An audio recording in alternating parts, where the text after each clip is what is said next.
अस्सलाम वालेकुम, कैसे हैं आप सब। तो आज हम स्टार्ट करने जा रहे हैं एक्सरसाइज 5A का क्वेश्चन नंबर 8।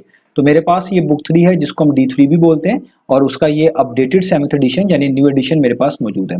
और इस न्यू एडिशन का ये चैप्टर नंबर 5 चल रहा है। मैंने इस चैप्टर के नेम से एक सेपरेट प्लेलिस्ट बनाई हुई है, उसका लिंक भी नीचे डिस्क्रिप्शन में दिया हुआ है ताकि आप लोगों को इस चैप्टर से रिलेटेड तमाम सॉल्यूशंस एक ही जगह पर आसानी से इसी प्लेलिस्ट में मिल सकें। इसके अलावा आपको डिस्क्रिप्शन में मेरे सोशल अकाउंट्स के लिंक यानी मेरी फेसबुक प्रोफाइल और मेरी इंस्टाग्राम प्रोफाइल का लिंक भी मिल जाएगा। आप इन्हीं अकाउंट्स के थ्रू अपने क्वेश्चंस को, सजेशंस को मुझ तक भी पहुंचा सकते हैं। तो आइए स्टार्ट कर लेते हैं क्वेश्चन नंबर 8 को। तो अब आपको सामने स्क्रीन पर क्वेश्चन नंबर 8 की स्टेटमेंट भी लिखी हुई नजर आ रही है, नीचे ए पार्ट भी लिखा हुआ नजर आ रहा है। पहले हम इसकी स्टेटमेंट को रीड करते हैं। तो स्टेटमेंट में लिखा हुआ है simplify each of the following, यानी आपने क्वेश्चन नंबर 8 के तमाम पार्ट्स को जस्ट सिंप्लीफाई करके दिखाना है। यानी क्वेश्चन नंबर 8 में जो डिफरेंट पार्ट्स गिवन है आपने उनको सिंपलर टर्म्स में उनके आंसर को एक्सप्रेस करके दिखाना है। तो आइए स्टार्ट करते हैं। तो नीचे आप देखें ए पार्ट लिखा हुआ है। तो ए पार्ट में जो पहली एक टर्म लिखी हुई है वो एक फ्रैक्शन फॉर्म में लिखी हुई है, राउंड ब्रैकेट्स हैं, यहाँ पे लिखा हुआ है 2a² डिवाइडेड बाय b और ये पूरी की पूरी चीज मल्टीप्लाई हो रही है एक और टर्म से जिसके ऊपर होल पार्ट 2 मौजूद है और अंदर एक फ्रैक्शन मेंशन्ड है a/b²। तो इसको हम किस तरह सिंप्लीफाई करना स्टार्ट करेंगे। आप देखें जो पहली फ्रैक्शन है इसमें ब्रैकेट्स के बाहर कोई भी होल पार मौजूद नहीं है। तो अगर कोई होल पार मौजूद होती तो अंदर हम दोनों चीजों पर 2a² पर और b पर अलग अलग अप्लाई करते, लेकिन कोई होल पार मौजूद नहीं है तो जस्ट हम इसको खाली इस तरह लिख लें ब्रैकेट हटाकर 2a² डिवाइडेड बाय b, तो भी इनफ है। आगे मल्टीप्लाई का सिंबल वैसे ही आएगा। अब यहां पर जो ये a/b² चीज फ्रैक्शन में लिखी हुई है, फ्रैक्शन फॉर्म में लिखी हुई है, इसके ऊपर होल पार मौजूद है। और आपको मैं चीजें बता चुका हूं, जब भी ब्रैकेट्स के अंदर कोई दो चीजें या दो से ज्यादा मल्टीप्लाई हो रही हो या इस तरह ऊपर नीचे लिखी हो फ्रैक्शन फॉर्म में और उनके ऊपर कोई होल पार हो, तो होल पार हर चीज के ऊपर अंदर अलग अलग अप्लाई होगी। यानी इधर होल पार 2 है, ये इस a पे अलग से आएगी तो जस्ट आप इसको लिख लें a², और नीचे जो लिखा हुआ b² है इस पे ये अलग से अप्लाई होगी, यानी आप लिख लें b² की होल पार 2। अब इसको हम फर्दर सॉल्व करते हैं। तो यहां पर आ जाएगा आपके पास 2a², नीचे आपके पास आ जाएगा b, मल्टीप्लाई का साइन, यहां पर ये a² तो वैसे का वैसे रहेगा। अब आपको ये चीज सॉल्व करने आती है। आपको मैंने बताया कि जब भी आपके पास इस तरह राउंड ब्रैकेट्स हो उसके अंदर कोई भी टर्म लिखी हो, कोई कांस्टेंट की पार्ट लिखी हो, वेरिएबल की पार्ट लिखी हो, जैसे भी मेंशन्ड हो, जिस तरह यहाँ पे b² लिखा है, ये बेस b है और इसके ऊपर पार्ट 2 है और इस पूरी चीज की होल पार्ट 2 भी मेंशन्ड है। तो ऐसे सिनेरियोज में जब आपके पास दो पार्ट्स नजर आती हैं, एक ब्रैकेट के बाहर जो होल पार है और एक ब्रैकेट के अंदर जो b के ऊपर है ये वाली पार्ट, तो आप इन पार्ट्स को और ये जो बाहर वाली होल पार है इन दोनों पार्ट्स को आप कह लें हमेशा मल्टीप्लाई करके पार के तौर पे लिखते हैं। यानी जो अंदर b है ये वैसे का वैसे ही आप लिखेंगे और ये जो दोनों पार्ट्स हैं बाहर लिखी हुई और इस b के जो अंदर लिखी हुई है ब्रैकेट्स के अंदर, इनको आप मल्टीप्लाई करके लिखेंगे। तो दोनों 2 है तो 2 टाइम्स कितना होता है, वो होता है 4। यहां तक कर लिया। अब आप अगला स्टेप ये करेंगे कि आप देखें कि ऊपर नीचे कैंसिलेशन होती है तो कर दें, अगर नहीं होती तो ऊपर लिखी हुई टर्म्स को ऊपर से मल्टीप्लाई करेंगे, नीचे लिखी हुई टर्म्स को नीचे से मल्टीप्लाई करेंगे। तो यहाँ पे 2a² और a² लिखा हुआ है, आप इनको मल्टीप्लाई कर देंगे। तो 2 तो कांस्टेंट है, वहां पे इधर a² के साथ कोई कांस्टेंट नहीं है तो 2 तो वैसे ही लिख लें। a² को a² से आपने मल्टीप्लाई करना है और ये भी आप जानते हैं कि जब भी कोई दो टर्म्स या कोई दो आप कह लें दो चीजें ऐसी आप मल्टीप्लाई करवा रहे होते हैं जो बेस के लिहाज से सेम होती हैं, तो उनकी बेस को एक दफा और पार्ट्स को ऐड करके लिखा जाता है। तो आप देखें यहाँ पे भी बेस a है, यहाँ पर भी बेस a है, दोनों बेस सेम है, मल्टीप्लाई हो रही है, तो बेस a को एक दफा लिखेंगे और पार्ट्स को ऐड करवा के लिखेंगे, यानी 2 + 2 कितना होता है 4। तो आप लिखेंगे 2 वैसे का वैसे ही और a की पार कितनी आएगी 4। अब नीचे आप इस तरीके से लाइन डाल लें, ठीक है। अब यहाँ पे आप देखें b को b⁴ से मल्टीप्लाई करना है, तो यहाँ पे भी सेम रूल अप्लाई होगा ऊपर वाला ही कि यहाँ पे भी ये दोनों b जो है अगर बेस के लिहाज से देखें सेम है, यहाँ पे भी बेस b है, यहाँ पे बेस b है, तो इनकी पार्ट्स को ऐड करवा के लिखा जाएगा और बेस को एक दफा लिखा जाएगा। अब इस b के ऊपर कोई पार्ट नहीं है, जिसपे कोई पार्ट ना हो 1 कंसीडर कर सकते हैं, तो आप बेस b को एक दफा लिखें और पार्ट को ऐड करवा के लिखें, यानी 1 और 4, 1 + 4 कितना होता है 5, तो आप नीचे लिखेंगे b⁵ तो ये आपका आंसर आ गया। इससे ज्यादा आप इसको सिंप्लीफाई नहीं कर सकते। आप इस आंसर को ऐसे भी लिख सकते हैं 2 आगे आप a⁴ और नीचे b⁵ इस तरह भी आप इसको जो है रिप्रेजेंट कर सकते हैं, इस तरह भी रिप्रेजेंट कर सकते हैं जैसे मैंने लिख दिया। ये आप दोनों ही तरीके ठीक हैं। तो ये आपके पास ए पार्ट हो गया। अब चलते हैं इसके नेक्स्ट पार्ट की तरफ। तो अब आपको सामने स्क्रीन पर बी पार्ट लिखा हुआ नजर आ रहा है। तो बी पार्ट में आप देख सकते हैं दो टर्म्स जो है मल्टीप्लाई हो रही हैं। जो पहली कंप्लीट टर्म है वो आप देख सकते हैं ब्रैकेट्स के अंदर लिखी हुई है एक फ्रैक्शन c/d² और इस पूरी फ्रैक्शन की जो होल पार है वो 3 है। ये पूरी की पूरी चीज मल्टीप्लाई हो रही है इस नेक्स्ट टर्म से, जो कि ब्रैकेट्स के अंदर आप देखें तो एक फ्रैक्शन है c⁵ डिवाइडेड बाय 2d और इस पूरी फ्रैक्शन की भी होल पार के ऊपर क्या मौजूद है 2 मौजूद है। तो अब आप ये चीजें जानते हैं कि जब भी आपके पास ब्रैकेट्स के अंदर राउंड ब्रैकेट्स के अंदर कोई दो या दो से ज्यादा चीजें मल्टीप्लाई हो रही हो या इस तरह ऊपर नीचे कोई चीजें लिखी हो, यानी एक चीज दूसरी चीज को डिवाइड कर रही हो और होल पार बाहर मौजूद हो, तो वो होल पार जो है अंदर लिखी हुई तमाम चीजों पर अलग अलग अप्लाई होती है। यानी जो c/d² लिखा हुआ है जब आप ये ब्रैकेट्स ओपन करेंगे तो ये जो होल पार्ट 3 है ये सी पर अलग से अप्लाई होगी, तो आप यहाँ पे लिखेंगे सी रेज टू पावर 3, और यही होल पार्ट 3 इस डी स्क्वायर पे अलग से अप्लाई होगी, तो आप यहाँ पे लिखेंगे डी स्क्वायर और उसके ऊपर ये होल पार्ट 3 आप अलग से इस तरह मेंशन करेंगे। आगे मल्टीप्लाई का साइन आएगा आपके पास, आप यहाँ पे मल्टीप्लाई का सिंबल डालेंगे। अब इधर भी ऐसे ही होगा, यहाँ पे भी आप राउंड ब्रैकेट्स के इनसाइड देखें, एक फ्रैक्शन है सी क्यूब डिवाइडेड बाय 2d, और इस पूरी फ्रैक्शन की होल पार्ट 2 है, तो ये होल पार्ट 2 भी सी रेज टू पावर 3 पर अलग से अप्लाई होगी और 2d पर अलग से अप्लाई होगी। तो आप इस तरह लिख सकते हैं कि सी रेज टू पावर 3 पे ये होल पार्ट 2 अलग से इस तरह अप्लाई हो जाएगी, डिवाइडेड बाय 2d पे ये होल पार्ट 2 अलग से इस तरीके से अप्लाई हो जाएगी। अब आगे इसको सॉल्व करते हैं, तो आगे आप देखें ये सी रेज टू पावर 3 तो वैसे का वैसे ही रहेगा। अब ये वाली टर्म के बारे में आपको पता है हम इसको किस तरह सिंप्लीफाई करते हैं, ये आप जानते हैं कि जब भी आपके पास राउंड ब्रैकेट्स हो उसके अंदर कोई भी आप कह लें वेरिएबल लिखा हो, कोई कांस्टेंट लिखा हो, या आप कह लें कोई इनका मिक्सचर लिखा हो जिसके ऊपर कोई पार मौजूद हो, तो जिस तरह आप देखें यहाँ पर डी लिखा हुआ है और उसके ऊपर पार्ट 2 मौजूद है, और इसके अलावा ब्रैकेट्स के बाहर भी एक होल पार मौजूद हो, जिस तरह यहाँ पर होल पार 3 मौजूद है, यहाँ पर आप देख सकते हैं। तो ऐसे सिनेरियो में ये जो होल पार होती है और अंदर लिखी हुई पार होती है, इनको हम मल्टीप्लाई करके पार के तौर पे लिखते हैं, यानी डी वैसे का वैसे ही आएगा, और ये जो होल पार 3 है और अंदर लिखी हुई पार्ट 2 है, इनको आप मल्टीप्लाई करके इधर पार के तौर पे लिखेंगे, यानी आप 2 मल्टीप्लाई बाय 3 करेंगे, तो आपका आंसर आएगा D raise to power 2 3 times कितना होता है 6, तो इसलिए मैं यहाँ पे लिखूंगा डी रेज टू पावर 6। तो ये आपको लॉज ऑफ इंडिसेस में चीजें मैं बता चुका हूँ। आगे मल्टीप्लीकेशन का सिंबल सेम आपने जो है स्टेप्स यहाँ पर भी करने हैं, यहाँ पे लिखा हुआ है सी रेज टू पावर 3 और इसकी होल पार है 2, तो सी को आप एक दफा ही लिखेंगे, और ये जो होल पार है और अंदर लिखी हुई पार है इनको आप मल्टीप्लाई करके पार के तौर पे लिखेंगे, यानी 3 और 2 मल्टीप्लाई होगा तो 3 2 टाइम्स कितना होता है 6, तो यहाँ पे आप लिखेंगे सी रेज टू पावर 6। नीचे अब आपके पास आया है 2d और इस सब के ऊपर होल पार्ट 2 मौजूद है। अब देखिए ये जो अंदर टर्म लिखी हुई है 2d ये आपस में मल्टीप्लाई हो रही है, और आप जानते हैं राउंड ब्रैकेट्स के अंदर इनसाइड अगर कोई एक या एक से ज्यादा टर्म्स लिखी हो जो कि मल्टीप्लाई हो रही हो, तो उनके ऊपर अगर होल पार होगी तो वो पार सब पे अलग अलग आएगी, यानी ये जो 2d का इस तरह का होल स्क्वायर एक तरह का लिखा हुआ है, तो ये जो स्क्वायर है इस 2 पे अलग से आएगा, ठीक है, और ये स्क्वायर जो है d पर अलग से आएगा। तो 2 का स्क्वायर का मतलब है 2 टाइम्स 2, यानी 2 को 2 से मल्टीप्लाई करें तो कितना आता है 4, तो 2 स्क्वायर की जगह पे क्या आएगा 4, और डी स्क्वायर वैसे का वैसे ही रहेगा, तो ये चीज मैं यहाँ पे लिखूंगा 2 का स्क्वायर 4 हो जाएगा और डी का स्क्वायर क्या हो जाएगा डी स्क्वायर। आगे चलते हैं, अब आप देखें ये भी फ्रैक्शन है ये भी फ्रैक्शन है, इनके दरमियान मल्टीप्लिकेशन का सिंबल है, तो इस सिनेरियो के अंदर आप इनके ऊपर नीचे भी कैंसिलेशन कर सकते हैं अगर हो रही हो, और इस तरह आप कह लें क्रॉस कैंसिलेशन भी कर सकते हैं अगर हो रहे हो। तो आप यहाँ पे देख सकते हैं यहाँ पे कोई भी कैंसिलेशन नहीं मुमकिन, कोई भी एक चीज ऊपर नीचे एक जैसी नहीं लिखी हुई जिनको आप कैंसिल आउट कर सके, तो ऐसे सिनेरियो में आपने ऊपर लिखी हुई चीजों को ऊपर लिखी हुई से मल्टीप्लाई कर देना होता है, यानी इस तरह पैरेलल आप मल्टीप्लाई कर देंगे सी रेज टू पावर 3 को और सी रेज टू पावर 6 को, और नीचे लिखी हुई चीजों को उनके पैरेलल जो टर्म्स लिखी होंगी उनके साथ मल्टीप्लाई कर देंगे।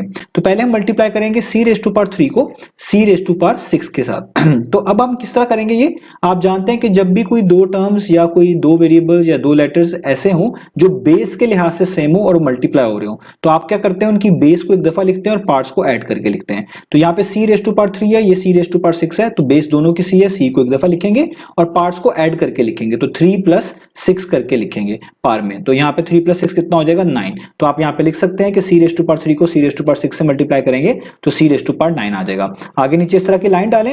अब देखिए यहाँ पे डी रेज टू पावर 6 है और ये 4d स्क्वायर है, इनको भी मल्टीप्लाई करें तो ये नंबर जो होते हैं इधर भी लिखे हुए किसी नंबर से मल्टीप्लाई होगा, डी रेज टू पावर 6 के साथ कोई नंबर नहीं लिखा हुआ, तो आप 4 जस्ट वैसे का वैसे ही लिख लें, और जस्ट अब आपको डी रेज टू पावर 6 और डी स्क्वायर को मल्टीप्लाई करना है, तो आप यहाँ पे लिख लें रफ वर्क में कि डी रेज टू पावर 6 और डी रेज टू पावर 2 को मल्टीप्लाई करना है। ये दोनों चीजें भी आप देखिए बेस के लिहाज से सेम है, दोनों की बेस सेम है, तो बेस को एक दफा लिखेंगे और पार्ट्स को ऐड करवा के लिखेंगे जैसे ऊपर बताया, तो 6 और 2 पार को ऐड करेंगे तो क्या हो जाएगा 6 प्लस 2 कितना होता है वो होता है 8। तो आप यहाँ पे लिख देंगे कि डी रेज टू पावर 8, तो ये मेरे पास इसका आंसर आ गया। तो जो न्यू एडिशन है उसके अंदर यहाँ पर डी की पार जो है उन्होंने गलती से 9 लिख दी है, तो अगर आपके पास भी यही एडिशन मौजूद है जिसमें यहाँ पर नीचे डी की पार 9 लिख दी है तो वो आपका आंसर गलत है, वो पीछे गलत दिया हुआ है, ये बिल्कुल करेक्ट आंसर है, यही मैंने ओल्ड एडिशन में भी जब क्वेश्चंस करवाए थे वहां पर भी यही आंसर था, तो आपने इसमें कंफ्यूज नहीं होना, ये आंसर बिल्कुल ठीक है। अगर आपके एडिशन में डी के ऊपर 9 पार्ट लिखी हुई है तो आप उसको करेक्ट कर लीजिएगा, इसकी जगह पर 8 ही आनी चाहिए। तो उम्मीद है आपको ये वाला पार्ट समझ आ गया होगा। अब चलते हैं हम इसके नेक्स्ट पार्ट की तरफ। तो अब हम कर लेते हैं सी पार्ट को स्टार्ट। तो सी पार्ट में आप देख सकते हैं यहाँ जो ये पहली कंप्लीट टर्म लिखी हुई है, ये भी राउंड ब्रैकेट्स के अंदर एक फ्रैक्शन लिखी हुई है जो कि है 3e⁻³ और ये पूरी की पूरी चीज डिवाइड हो रही है f² के साथ और इस फ्रैक्शन की जो होल पार है ऊपर 4 मौजूद है और इस पूरी चीज को डिवाइड किया जा रहा है इस नेक्स्ट वाली टर्म से जो कि है 27e⁻⁹ डिवाइडेड बाय f⁻11 और इसके ऊपर कोई होल पार मौजूद नहीं है। तो स्टार्ट करते हैं। आपको ये चीज बता चुका हूं, जब भी राउंड ब्रैकेट्स के अंदर इस तरह फ्रैक्शन लिखी हुई नजर आए, ऊपर होल पार हो, तो वो होल पार अंदर लिखी हुई तमाम चीजों पर अलग अलग अप्लाई होती है। यानी जो होल पार 4 है इस 3e³ पे अलग से अप्लाई होगी, तो आप इस तरह लिख लें 3e³ और इसके ऊपर ये होल पार 4 अलग से, और जो नीचे f² लिखा हुआ है इस पे ये होल पार अलग से अप्लाई होगी, तो आप लिख लें f² और इसके ऊपर ये होल पार 4 अलग से। आगे डिवीजन का सिंबल आएगा, इधर कोई होल पार मौजूद ही नहीं है तो इसलिए आप जस्ट इनको वैसे का वैसे उतार लेंगे, राउंड ब्रैकेट्स नहीं लगाएंगे। तो आप लिखेंगे 27e⁻⁹ डिवाइडेड बाय f⁻11। अब फर्दर सॉल्व करते हैं। अब देखिए ये जो सारी वर्किंग है मैं यहाँ पर रफ वर्क में करूंगा, आपने ये चीज यहाँ पर देखनी है। तो ये लिखा हुआ है 3 मल्टीप्लाई बाय e³ और इधर होल पार 4 है, तो राउंड ब्रैकेट्स के अंदर 2 या 2 से ज्यादा चीजें मल्टीप्लाई हो रही हो उन पे होल पार हो, तो यहाँ पर भी आप यही रूल लगाएंगे कि पार अलग अलग सब पे अंदर लिखी जाएगी, सब पे अलग अलग अप्लाई होगी। तो ये जो पार 4 है 3 पे अलग से अप्लाई होगी इस तरीके से, और इसके साथ जो ये e³ लिखा हुआ है इस पे ये पार 4 इस तरीके से अलग से अप्लाई होगी। तो 3e⁻⁴ का क्या मतलब होता है? इसका मतलब होता है 3 को आपने 4 टाइम्स इस तरीके से लिखना है और मल्टीप्लाई करवाना है। तो 3 टाइम्स कितना होता है 9 3 टाइम्स कितना होता है 27, और 27 को अगले 3 से करेंगे तो 27 3 टाइम्स कितना होता है 81, तो यहां पर आ जाएगा 81। और ये आपको मैं अभी पिछले ही क्वेश्चन में बता चुका हूं, पिछले पार्ट में बता चुका हूं, जब भी राउंड ब्रैकेट के अंदर कोई ऐसी टर्म लिखी हो जिसके ऊपर पार हो और बाहर भी होल पार मौजूद हो, तो आपने जो होल पार होता है और अंदर लिखी हुई पार होता है इनको मल्टीप्लाई करके पार के तौर पे लिखना होता है। यानी जो ई है वो वैसे का वैसे ही आएगा, और ये दोनों 3 और 4 मल्टीप्लाई होकर कितना हो जाएंगे 3 4 टाइम्स 12, तो यहाँ पे आएगा e⁻12। तो आप इसको लिखेंगे कि हमारे पास इसका फाइनल आंसर जो मैंने आपको यहाँ पर समझाया वो क्या है, वो है 81, सिर्फ इस टर्म का फाइनल आंसर, और वो है e⁻12। ये मैंने आपको उसकी वर्किंग यहाँ पे बता दी। अब आप इसको डिवाइड करेंगे, यहाँ पर आप देख सकते हैं f² लिखा हुआ है और इसके ऊपर भी होल पार 4 मौजूद है, तो जिस तरह यहाँ पर मैंने इस वाली टर्म को सॉल्व किया है, सिंप्लीफाई किया, वैसे आप इसको भी करेंगे। तो यहाँ पे f² है, इसके ऊपर होल पार 4 मौजूद है, तो f को आप ऐसे ही लिखेंगे, और as usual law of indices की मदद से 4 जो होल पार है और अंदर पार वाली पार जो है 2, इनको मल्टीप्लाई करके लिखेंगे। तो 2 4 टाइम्स कितना होता है 8, तो आप लिखेंगे f⁻8 नीचे इस तरीके से। यहां तक भी हो गया। आगे आप जो है आप जानते हैं कि जब भी डिवीजन का सिंबल आता है हम इसको मल्टीप्लाई में चेंज करते हैं, और जब भी आप डिवीजन को मल्टीप्लाई में चेंज करते हैं तो जो अगली फ्रैक्शन होती है उसका रेसिप्रोकल हो जाता है। यानी जो चीज नीचे लिखी हुई है इसको आप इधर ऊपर न्यूमरेटर में लिख देंगे जैसे मैंने लिख दिया, और जो चीज ऊपर लिखी हुई है उसको आप नीचे लिख देंगे यानी डिनोमिनेटर में लिख देंगे। यहां तक हमने चीजों को मैनेज कर लिया। अब आगे लेके चलते हैं। अब आप देखिए कैंसिलेशन अगर होती है ऊपर नीचे या क्रॉस तो उनको कर दें, तो क्योंकि ये दोनों फ्रैक्शंस है मल्टीप्लाई हो रही है, कैंसिलेशन हो सकती है, अगर हो रही होगी तो हम करेंगे। तो आप यहाँ पे देखें 27 1 टाइम्स कितना होता है 27, और 27 को 3 टाइम्स करें तो वो कितना हो जाता है 81। इसके अलावा आप कैंसिलेशन देखें तो ये ऊपर देखें e⁻12 लिखा हुआ है और नीचे e⁻9 लिखा हुआ है, तो ये भी ऊपर नीचे लिखे हुए हैं, बेस दोनों की सेम है, दोनों की ई है। तो आप ये भी लॉ जानते हैं, मैं आपको पढ़ा चुका हूं कि जब भी ऊपर नीचे कोई ऐसी टर्म लिखी हुई हो जो बेस के लिहाज से सेम हो, तो उस वक्त आपने क्या करना होता है, आपने देखना होता है कि न्यूमरेटर में या डिनोमिनेटर में किस पोजीशन पे वो टर्म मौजूद है जिसके ऊपर बड़ी पार है। तो आपने जहां पर बड़ी पार मौजूद होगी उसी जगह पर बड़ी पार में से छोटी पार को माइनस करके लिख देना होता है उसी बेस के साथ, तो वो इसका फाइनल आंसर होता है। जैसे देखिए e⁻12 ऊपर मौजूद है, e⁻9 नीचे मौजूद है, तो मैंने देखिए इनको उसी पोजीशन में ऊपर नीचे लिख दिया। अब जो टर्म जिसके पास बड़ी पार है वो ऊपर है, तो हम सारी चीजों को ऊपर ही लिखेंगे, तो हम ई भी वैसे लिखेंगे, उसकी जो पार है वो भी वैसे लिखेंगे। बस फर्क ये होगा कि ये जो 9 है ये ऊपर आके इस 12 में से क्या हो जाएगा माइनस, यानी 12 - 9 हो जाएगा, और नीचे e⁻9 की जगह पे कुछ भी नहीं बचता तो हम उसकी जगह पे खुद से क्या लिख देते हैं 1, और 12 - 9 कितना होता है वो होता है 3, तो आप यहाँ पे लिख देंगे e⁻3, नीचे वाले 1 को ना भी लिखें तो भी ठीक है। आप यूं भी कर सकते थे कि नीचे 9 टाइम्स e लिखा हुआ है, ऊपर 12 टाइम्स है, यानी 12 दफा e है, नीचे 9 दफा है। आप जब इसको ओपन करके लिखेंगे तो नीचे वाले 9 ऊपर वाले 9 से कट जाएंगे, तो तब भी आपके पास 3 e बचेंगे जिसको हम e⁻3 ही बोलेंगे। तो यूं भी आप कर सकते हैं। तो अब हम इसी पोजीशन में लिखेंगे चीजों को। तो यहां पर अब देखिए मैं लिखने जा रहा हूं 81 की जगह पे क्या आ जाएगा 3, और इस e12 को और इस e9 को आपने मैनेज कैसे किया, आपने किया e12 - 9, तो आप यहां पे लिख देंगे e12 - 9, यानी ये वाले 9 ऊपर आके माइनस हो गया, इसकी जगह पे कुछ नहीं बचा, तो इसकी जगह पे मैं अभी क्या लिख दूंगा, एक तो 1 पहले से ही है, एक ये खुद भी 1 होगा, 1 टाइम्स कितना होता है 1, यहाँ पे आ गया 1। अब यहाँ पे सिर्फ f का केस रह गया। अब देखिए यहाँ पर f के साथ भी e की तरह ही हमने सॉल्व करना है। यहाँ पर f की पावर 8 है और ऊपर f की पावर 11 है, तो अगर इसको रफ वर्क में मैं लिखूं ऊपर f⁻11 नीचे f⁻ 8। तो यहां पर भी आप देखिए ये दोनों टर्म जो है बेस के लिहाज से सेम है और बड़ी पार ऊपर मौजूद है f के ऊपर, ये जो 11 है, तो आप सारी चीजें ऊपर ही मैनेज करेंगे, f रेज़ टू पावर 11 वैसे ही लिखेंगे और ये जो +8 है ऊपर आके 11 में से क्या हो जाएगा, माइनस हो जाएगा, तो नीचे कुछ भी नहीं बचेगा, उसकी जगह पे आप क्या लिख देंगे 1। 11 - 8 क्या होता है, वो होता है 3, तो आप यहाँ पे लिखेंगे f रेज़ टू पावर 3 और नीचे वाले 1 को लिखने की जरूरत नहीं है, तो इसलिए ये वाला जो f रेज़ टू पावर 8 है ये इस f रेज़ टू पावर 11 के साथ मैनेज होगा, यानी आप लिखेंगे f रेज़ टू पावर 11, ये +8 पावर ऊपर आके क्या हो जाएगी -8, इधर कुछ भी नहीं बचेगा, इसकी जगह पे आप खुद से क्या लिख दें 1। अब फर्दर सॉल्व कर लें तो ये आ जाएगा 3 वैसे का वैसे ही, 12 - 9 कितना होता है, वो होता है e raise to power 3, multiply का साइन, 11 - 8 कितना होता है वो भी बता चुका हूं, f रेज़ टू पावर 3, नीचे 1 को लिखने की जरूरत नहीं है, लिख भी लेंगे तो भी ठीक है। अब ये दो टर्म्स बच गई, ये मल्टीप्लाई अगर आप इनको कर देंगे, इनमें कोई चीज सेम नहीं है, तो इसलिए आप इनको किस तरह लिख देंगे, 3 वैसे का वैसे ही, e रेज़ टू पावर 3 वैसे का वैसे ही और f रेज़ टू पावर 3 भी वैसे का वैसे ही। आप इसमें f को पहले e को बाद में भी लिख दें तो भी आंसर ठीक है, यानी अगर आप इसको f को पहले और e को बाद में लिख देंगे तो भी इसका आंसर ठीक है। तो ये हमारे पास हो गया ये वाला पार्ट। उम्मीद आपको सामने स्क्रीन पर क्वेश्चन नंबर 8 का पार्ट नंबर डी लिखा हुआ नजर आ रहा है। अब हम इसको सिंप्लीफाई करते हैं। तो सबसे पहले आप देखें जो टर्म लिखी हुई है वो ब्रैकेट्स के अंदर एक फ्रैक्शन है और उधर होल पार्ट 6 है। तो आपको पता है कि जब भी फ्रैक्शन इस तरह लिखी हो, अंदर दो या दो से ज्यादा चीजें मल्टीप्लाई हो रही हो, उनके ऊपर इस तरह होल पार हो, तो वो होल पार आप सब पे अलग अलग अप्लाई करते हैं। तो ये जो होल पार 6 है इस जी स्क्वायर पे अलग से अप्लाई होगी, तो आप लिख सकते हैं जी स्क्वायर और इसके ऊपर इस तरीके से होल पार 6, और नीचे जो एच क्यूब है इस पे ये होल पार अलग से अप्लाई होगी, तो आप लिखेंगे एच क्यूब, इस पे ये होल पार 6 अलग से। आगे डिवीजन सिंबल वैसे ही आएगा। अब यहां पर भी आप देखें ऐसा ही है, ब्रैकेट्स के अंदर एक फ्रैक्शन लिखी हुई है, उस पे होल पार 3 है, तो ये होल पार 3 अंदर लिखी हुई हर एक टर्म पर अलग अलग आप अप्लाई करेंगे। -3 पे ये होल पार 3 अलग से अप्लाई होगी, जी रेज़ टू पावर 5 पर अलग से अप्लाई होगी। तो मैं इसको यहाँ पे लिख रहा हूं अभी -3 जी रेज़ टू पावर 5, क्योंकि ये दोनों चीजें मल्टीप्लाई हो रही हैं, तो मैं इन पे इकट्ठे ही अलग से इस तरह होल पार 3 डाल रहा हूं। आप इनको अगले स्टेप में अलग अलग करके भी डालेंगे। अब यहाँ पर 2h स्क्वायर है, इन पे भी ये होल पार 3 जो है वो इस तरीके से अलग से अप्लाई हो जाएगी। अब आपका अगला काम है इस पार को अप्लाई कर लें। अब आपको टर्म्स को लिखना आ चुका है, मैं पिछले सारे क्वेश्चंस में चीज बताता आ रहा हूं कि ब्रैकेट्स के अंदर इस तरह की टर्म लिखी हो जिसपे पार हो, बाहर भी होल पार हो, तो आप इन पार्ट्स को मल्टीप्लाई करके लिखते हैं, यानी जी को एक दफा ही लिखेंगे और 2 6 टाइम्स कितना हो जाएगा, वो हो जाएगा 12। नीचे भी ऐसे करेंगे, यहाँ पर एच को आप एक जैसे ही एक दफा ही लिखेंगे और इनकी जो पार्ट्स हैं होल पार और अंदर लिखी हुई पार, इनको मल्टीप्लाई करके लिखेंगे, 3 6 टाइम्स कितना हो जाएगा, ये हो जाएगा 18। आगे डिवीजन सिंबल। अब यहाँ पर भी आप देखें इधर होल पार 3 है, अभी भी अंदर दो चीजें लिखी हुई हैं जो कि मल्टीप्लाई हो रही है, -3 और जी रेज़ टू पावर 5, तो यहाँ पर पार्ट 3 फिर से अलग अलग होगी, यानी -3 पे ये पार्ट 3 अलग से हो जाएगी। -3 पे पार्ट 3 अलग होने का मतलब है -3 को 3 दफा लिखें और मल्टीप्लाई करवाएं, जिस तरह मैंने लिखा है। पहले साइन मैनेज कर लें, minus minus plus, plus minus again minus, तो आपका फाइनल आएगा साइन माइनस। 3 3 टाइम्स 9, 9 3 टाइम्स 27, तो यानी आएगा -27, तो आप लिखेंगे -27।